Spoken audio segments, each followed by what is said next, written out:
Commitment and consistency. Do you know how much you are affected by these psychological constructs? Let's say one person supports Manchester United. Quick disclaimer here, I don't follow football, so I don't have any horse in the race. So let's say the person who supports Manchester United is out with a group of new friends and they've never discussed football before. And football comes up and he obviously mentions something about Manchester United. Some people in the group might say, yeah, we also do, but others might not support Manchester United.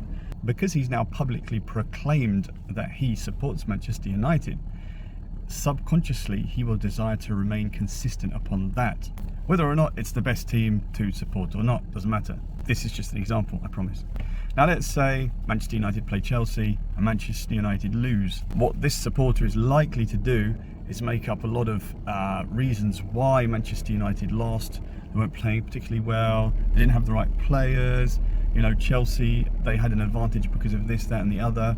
All sorts of possible reasons will come up to justify the public commitment that's been made to him following that particular football team. And the desire to remain consistent on that is extremely powerful in human beings. This then leads to something called cognitive dissonance, which is basically what I've just explained.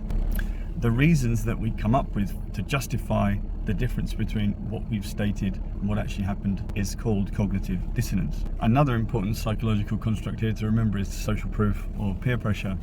Once you publicly proclaim something, like for example to be a Manchester United supporter, then you immediately belong to the group of people that proclaim the same thing. And when you're in that group, you will act in a different way than you would if you were by yourself, for example. It's almost as if the group mentality does not allow so much flexibility as the individual when they're by themselves, thinking by themselves. And so my challenge to myself and you is to think about those things that we've committed to and how they affect the way that we act with people who also commit to those things and who don't commit to those things. Is this something positive or negative? How is the ego connected to this? Just have a real deep think about it. This is fascinating stuff because there are a lot of agencies that exist that use this commitment and consistency to manipulate us to their benefit. For example, advertising agencies. Anyway, I'd love to know what you think. Hit me up in the comments.